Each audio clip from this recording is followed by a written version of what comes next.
Schools are being encouraged to discuss psychiatric problems with pupils as the government launches its largest ever campaign to remove stigma around mental health in children. Now, Michael Buchanan reports. Student Nikki Mattix has suffered from a range of mental health problems for a number of years. The 18-year-old, who now wants to be a psychiatric nurse, says her illness has been exacerbated by the attitude of some people to mental health. There definitely has been times when I felt very vulnerable and I felt discriminated against and judged again, and then that literally pushed me over the edge and I ended up in A&E because of it. That has happened numerous times, and I'm sure it happens to a lot of other people, and it's just unacceptable. The new anti-stigma campaign is centred on a website designed with input from young people, including videos of teenagers talking about their own experiences. The online support will be complemented by work in schools over the next few months, as ministers urge young people to talk about their psychiatric problems. The pressures are different to how they've been in the past, not least the online pressures, but it's okay. If you feel something isn't right, you may well be right, you're not alone, you can talk about it, and more importantly, your mates are going to understand. The government is also to carry out a detailed survey to find out the prevalence of mental health problems among young people. The last one was conducted in 2004, meaning most information on the psychiatric needs of children is outdated. However, the new survey won't be completed until 2018. Michael Buchanan, BBC News. Well, with us now is Dr. Ralph Kelvin, who's a child and adolescent psychiatrist and works with MindEd, an educational resource on children and young people's mental health. Thank you very much for joining us. In your view, how badly needed is a campaign like this? Oh, I think it's very important and essential for improving the way that we think about children and young people's mental health. I think it's been something that's been a bit of a Cinderella issue, and the stigma surrounding it is significant. So I think it's very important. How much of the problem is under-resourcing? We hear that mental health services for adults are underfunded. How much is that the case for children? That's been, well, in a way, children's mental health has been the Cinderella of the Cinderella, if you like. Yeah. So underfunding has been a major, major issue, a big problem. So it's very welcome that the government is beginning to think about putting more resources in, and has committed to £1.25 billion. It's very, very welcome.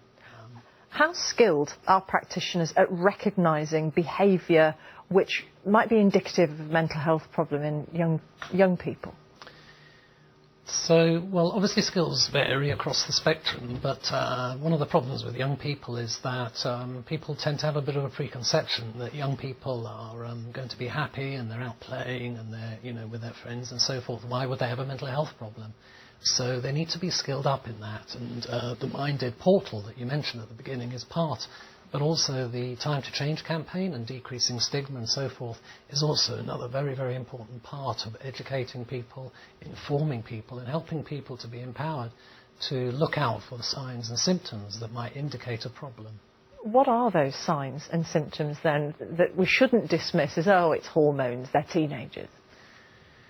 Well, I think where you see problems that are going out of the sort of normal experience. So, I mean, teenagers and young people are going to have ups and downs. We're all entitled to be sad or happy or angry and so forth. But when you have those problems being very persistent, when they last a long time, when they cause problems in school or in family relationships or in friendships, then you might be seeing a mental health problem coming into play. So it's about persistence and it's about the level of the problem.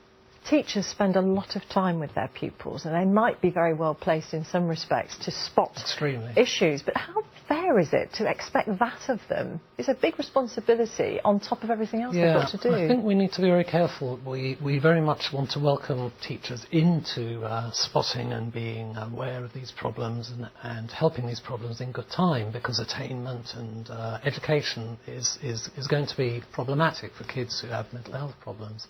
And teachers need to be tackling that in order to get the best results, in order to help kids be what they can be.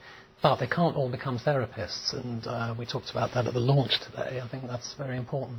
But there's a difference between having awareness and being able to pick up on problems and saying, okay, maybe you need to talk to pastoral care, or you need someone to support you. I need to talk to your parents. Maybe they need to take a bit more time with you. Maybe you need to go and see your GP or another professional, and not having that kind of awareness. And so that's where these campaigns are very important, because we don't want to overload teachers. They've got enough to do already, but if they're empowered, then in fact it will make their jobs easier in the long run. If you could pick one outcome for young people who've got mental health concerns as a result of this campaign, what would it be? I think that as a result of the campaign, it would be about people being less picked on, less bullied, and more able to access services. Dr. Ralph Kelvin from MindEd, thank you very much.